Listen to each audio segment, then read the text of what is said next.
ബാലേട്ടനെ ഞാൻ ആദ്യം കാണുന്നത് 1975-ലാണ്. ഞാൻ കോഴിക്കോട് ഗവൺമെൻറ് ഐ ടിയിൽ വിദ്യാർത്ഥി, താമസിക്കുന്നത് പുതിയങ്ങാടി ബീച്ചിലുള്ള എൻ്റെ സഹോദരിയുടെ വീട്ടിൽ. അന്ന് പുതിയങ്ങാടിയും തെരുവത്തും ഉൾപ്പെടുന്നത് ഒരൊറ്റ ബ്രാഞ്ചായിരുന്നു. ചുങ്കം ബ്രാഞ്ച്, പുതിയങ്ങാടി ബ്രാഞ്ച്. ഐ ടിയിൽ ഞാൻ പഠിക്കുന്ന സമയത്ത് അവിടെ SFIയുടെ സ്ഥാനാർത്ഥിയായിട്ട് ഫൈൻ ആർട്സ് സെക്രട്ടറിയായിട്ട് മത്സരിച്ചു.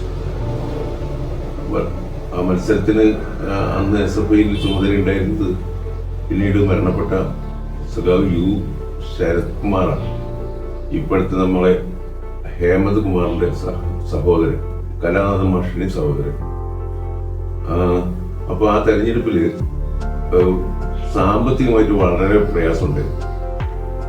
ഒരു ദിവസം ബാലേട്ടനും അബ്ദുള്ള കുട്ടി എന്ന് പറയുന്ന പുതിയങ്ങാടി ബീച്ചിലുള്ള ഒരു സ്ഥലമാണ്, മരിച്ചു തുള്ളർക്കാന്നാ വിളിക്കുക. ഇവർ രണ്ടുപേരും പെങ്ങളുടെ തറവാട്ടിൽ വന്നു. അപ്പോൾ വന്ന് എന്നെ അന്വേഷിച്ചു. ഞാൻ ചെന്നു. അപ്പോൾ ബാലേട്ടൻ അന്ന് 13 ഉറുപ്പിയാണ് എൻ്റെ കയ്യിൽ തന്നു. തെരഞ്ഞെടുപ്പിൽ മത്സരിക്കുന്നതല്ലേ, ഇത് പിന്നെ ചെലവ് വരും, കയ്യിൽ വെച്ചു തന്നു. അങ്ങനെ ഒരു സംഗതി ഞാൻ എൻ്റെ ജീവിതത്തിൽ ആദ്യമായിട്ട് അനുഭവിക്കുകയാണ്. അപ്പൊ നോക്കുമ്പോൾ പാർട്ടി മുഖാന്തരം ആ തെരഞ്ഞെടുപ്പിൽ സഹായിക്കണം എന്ന് കിട്ടിയിട്ടുള്ള നിർദ്ദേശത്തിന്റെ അടിസ്ഥാനത്തിൽ സഖാക്കള് കുറച്ച് ചില്ലറ അവിടുന്ന് ഇവിടുന്നൊക്കെ പിരിച്ച് ആ പൈസ ഉണ്ടാക്കി അത് എൻ്റെ കയ്യിൽ കൊണ്ടുവന്ന് ഏൽപ്പിക്കുകയാണ്. ഞങ്ങൾ ആ തെരഞ്ഞെടുപ്പിൽ ജയിക്കുകയും ചെയ്തു. ഞാൻ ഫൈനാൻസ് സെക്രട്ടറി ആവുകയും ചെയ്തു. പക്ഷേ ആ കൊടുത്ത് ബാലേട്ടൻ വിട്ടില്ല. പിന്നീട് അങ്ങോട്ട് സ്ഥിരമായി പാർട്ടി ഓഫീസ് സന്ദർശിക്കുക, പത്രം വായിക്കുക, പിന്നീട് ചെറിയ ചെറിയ സംഘടനാ പ്രവർത്തനങ്ങളിൽ ഏർപ്പെടുക. ഞാൻ നന്നായിട്ട് എഴുതുമായിരുന്നു, ചുവരെഴുതും, പോസ്റ്ററുകളൊക്കെ എഴുതാൻ കഴിയും. ആ അത്തരത്തിലുള്ള ജോലികൾ ഏൽപ്പിക്കുക.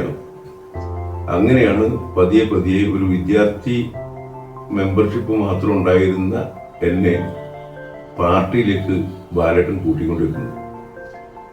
അത് പിന്നെ അടിയന്തരാവസ്ഥ കാലത്ത് നടന്ന അവസാന തെരഞ്ഞെടുപ്പിൽ വളരെ സജീവമായി പുതിയങ്ങാടിയിലും പരിസരത്തൊക്കെ തന്നെ ചുവരെഴുതാനും ബോർഡ് വയ്ക്കാനും ഒക്കെയുള്ള മുഴുവൻ പ്രവർത്തനങ്ങളിൽ ഏർപ്പെട്ട് എനിക്കൊരു രാഷ്ട്രീയത്തിനോട് അങ്ങേയറ്റം താല്പര്യം തോന്നുന്ന രീതിയിൽ പിന്നീട് അത് മാറി. ബാലേട്ടനെ പറ്റി പറയുമ്പോൾ ബാലേട്ടൻ യഥാർത്ഥത്തിൽ സഖാവ് മാവോസി തുങ്ങിന്റെ ഒരു ഉദ്ധരണിയുണ്ട്. കമ്മ്യൂണിസ്റ്റുകാര് വെള്ളത്തിലെ പരൽമീനിനെ പോലെ ആയിരിക്കണം എന്നൊരു ഉദ്ധരണിയുണ്ട്. വെള്ളത്തിലെ പരൽമീൻ എന്ന് പറഞ്ഞാൽ അതിന്റെ ചുറ്റുഭാഗത്തുള്ള എല്ലാ വസ്തുക്കളിലും, എല്ലാ ചെടികളിലും, എല്ലാ വസ്തുക്കളിലും നിരന്തരമായി ബന്ധപ്പെട്ടുകൊണ്ടിരിക്കുന്ന ഒരു രീതിയാണ് ഈ പരൽമീനുള്ളത്. ബാലേട്ടൻ അതാണ്. ബാലേട്ടൻ നേരിട്ട് ബന്ധമില്ലാത്ത ഒരു പാർട്ടി അനുഭാവി കുടുംബം പുതിയങ്ങാടി ലോക്കലിൽ, ഏറ്റവും ചുരുങ്ങിയത് പുതിയങ്ങാടി ലോക്കലിലില്ല. അത്ര ബന്ധമായിരുന്നു. എൻ്റെ വീട് എന്ന് പറഞ്ഞാൽ ബാലേട്ടന് ഏത് സമയത്തും കയറി വരുന്ന, എപ്പോ വന്നാലും എന്താ ഉള്ളതെന്ന് ചോദിച്ച് വാങ്ങി കഴിക്കുന്ന ശീലാണ് സഖാവിനുള്ളത്. വീട്ടിൽ നിന്ന് നടക്കുന്ന എല്ലാ കാര്യങ്ങളും, എന്ത് പരാതിയും, ഇനി എന്നെ കുറിച്ചുള്ള പരാതി അദ്ദേഹമായിട്ട് പങ്കുവയ്ക്കാനും ആവശ്യമായിട്ടുള്ള നിർദ്ദേശങ്ങളും ഉപദേശങ്ങളും ഈ കുടുംബത്തിന് എന്താണോ വേണ്ടത് 1-2 തവണ വളരെ ഗൗരവമായിട്ടുള്ള വിഷയങ്ങളിൽ ബാലേട്ടൻ ഇടപെട്ടത് എനിക്ക് മറക്കാൻ കഴിയില്ല. മരിക്കുന്ന അന്ന്, അവിടെ പറ്റുന്ന അന്ന് രാവിലെ ഇവിടുന്ന് ഒരു ഗ്ലാസ് ചായയും 1 ലക്ഷം പിട്ടും കഴിച്ചിട്ടാണ് ബാലേട്ടൻ പോയത്. അവിടെ നിന്നാണ് നേരെ പാലക്കടയിൽ സഖാവ് അശോകന്റെ മകളുടെ കല്യാണ വീട്ടിലേക്ക്. അവിടെ ആവശ്യത്തിന് വെള്ളമുണ്ടോ, പന്തലൊക്കെ റെഡിയായി നോക്കാൻ വേണ്ടിയിട്ട് രാവിലെ പോയത്. വ്യത്യാസമാണെന്ന് തോന്നുന്നു അശോകന്റെ കല്യാണം. അത് കഴിഞ്ഞ് തിരിച്ചു വരുന്ന വഴിക്ക് വഴിയിൽ ഏതോ ഒരു സഖാവിന് വഴിയിൽ നിന്ന് ബാക്ക് കയറ്റി പോയി പുതിയങ്ങാടി എത്തിയപ്പോഴാണ് അപകടം ഉണ്ടാവുന്നതും രാത്രി ഗുരുതരാവസ്ഥയിലാവുന്നതും ബാലേട്ടൻ മരണപ്പെടുന്നു. ബാലേട്ടനെ പോലെ സത്യസന്ധനായിട്ടുള്ള ഒരു പാർട്ടി പ്രവർത്തകനെ ഞാൻ എൻ്റെ ജീവിതത്തിൽ കണ്ടിട്ടില്ല. അസാധാരണമായ സത്യം അദ്ദേഹത്തിന്റെ എല്ലാ പ്രവർത്തനത്തിലും, എല്ലാ നിലപാടുകളിലും, ആരോട് ഇങ്ങനെ സംസാരിക്കുമ്പോഴും സത്യത്തിന് മുറുകെ പിടിച്ചിരുന്ന ഒരാളായിരുന്നു ബാലേട്ടൻ. അതുപോലെ അദ്ദേഹത്തിന്റെ ആത്മാർത്ഥത. ഒരു തവണ ഈ പുതിയങ്ങാടിയിൽ ഒരു ബന്ധുവായിട്ട് ബന്ധപ്പെട്ട് ഒരു KSRTC ബസ്സിന് കല്ലെറിഞ്ഞൊരു വിഷയമുണ്ടായി. എലത്തൂർ പോലീസ് അന്ന് പല സ്ഥലത്തിന്റെയും വീടുകളിൽ കയറി ഇറങ്ങി വല്ലാത്ത രീതിയിലുള്ള ഉപദ്രവം ഉണ്ടാക്കി. അവസാനം പാർട്ടി നേതൃത്വം എലത്തൂർ പോലീസുമായിട്ട് സംസാരിച്ചു. 10 ആളുകളുടെ ലിസ്റ്റ് തരികയാണെങ്കിൽ ആ തെരച്ചിൽ അവസാനിപ്പിക്കാന്ന് പറഞ്ഞു. അങ്ങനെ പുതിയങ്ങാടിയിൽ ആവശ്യമായിട്ടുള്ള യോഗങ്ങളൊക്കെ ചേർന്ന് 10 സഹാക്കളുടെ ലിസ്റ്റ് കൊടുക്കാൻ തീരുമാനിച്ചു. ആ ലിസ്റ്റ് കഴിഞ്ഞ് ബാലേട്ടൻ എൻ്റെ അടുത്ത് വന്നു. അന്ന് അവർക്ക് മുൻകൂർ ജാമ്യം എടുക്കാനുള്ള സൗകര്യം ചെയ്തു തരാമെന്ന് പോലീസ് പറഞ്ഞു. ആ ലിസ്റ്റ് ആയിട്ട് വന്നു. ലിസ്റ്റ് ആയിട്ട് വന്നപ്പോൾ അതിൽ ഒന്നാമത്തെ പേര് ബാലേട്ടന്റെ മകൻ ബിജുവിന്റെ ആയിരുന്നു. അദ്ദേഹം പുതിയ പാർട്ടി മെമ്പറാണ്. ബിജുവിൻ്റെതായിരുന്നു.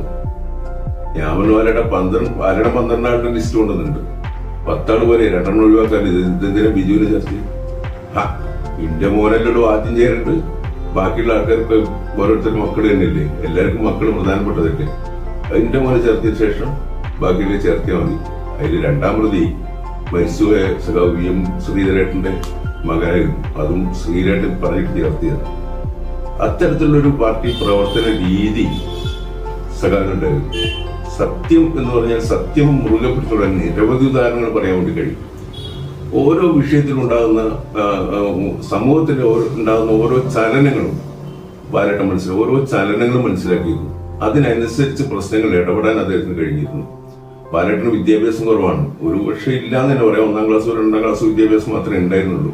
സാക്ഷരതാ ക്യാമ്പയിന്റെ സമയത്താണ് ബാലേട്ടൻ അക്ഷരം റെഡിയാക്കി എടുത്തത്. പിന്നെ സ്ഥിരമായിട്ട് പത്രം വായിക്കും. ബാലേട്ടന്റെ അറിവ് എന്ന് പറയുന്നത് എവിടെ എന്ത് സെമിനാർ ആയാലും പൊതുയോഗമായാലും പാർട്ടി ക്ലാസ് ആയാലും അതെല്ലാം തന്നെ മുടങ്ങാതെ അദ്ദേഹം ഒരു 15-20 കിലോമീറ്റർ ചുറ്റളവിൽ നടക്കുന്ന ഏത് പൊതുയോഗത്തിനും ഒരു ശ്രോതാവായിട്ട് അദ്ദേഹം ഉണ്ടാവും. അത് കേട്ടിരിക്കും. ഞാൻ പ്രസംഗമൊക്കെ ആയിട്ട് നടക്കുന്ന കാലത്ത് എന്റെ കൂടെ ബാലേട്ടൻ വരുമായിരുന്നു. ഒരുപാട് സ്ഥലങ്ങളിൽ ബാലേട്ടൻ പോയി. ബാലേട്ടൻ ഒഴിവാണെങ്കിൽ ബാലേട്ടൻ ഞാൻ വരുന്നുണ്ടെന്ന് പറഞ്ഞ് കാത്തുക്കും. ബാലേട്ടനെ കൂട്ടിയിട്ടാണ് ഞാൻ പോവുക. പ്രസംഗങ്ങൾ നടത്തി കഴിഞ്ഞാൽ പ്രധാനപ്പെട്ട പോയിന്റുകൾ വിട്ടുപോയിട്ടുണ്ടെങ്കിൽ ഈ സമയത്ത് അതാണ് പറയേണ്ടത്, ഈ സമയത്ത് ഇതാണ് പറയേണ്ടത് എന്നൊക്കെ പറഞ്ഞ് അതൊക്കെ പറഞ്ഞ് ഇത് പറഞ്ഞത് നന്നായിട്ടുണ്ട്, ഈ ഉപമ നന്നായിട്ടുണ്ട് എന്നൊക്കെ പറഞ്ഞ് പ്രോത്സാഹിപ്പിക്കാനും അതുപോലെ തന്നെ തിരുത്താനും.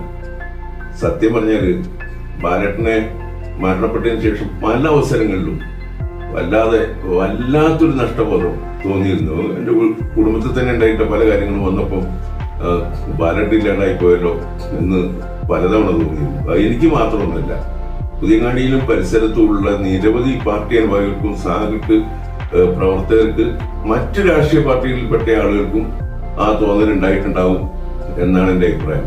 ബാലേട്ടന്റെ മറ്റൊരു പ്രത്യേകത ഞാൻ കാണുന്നത്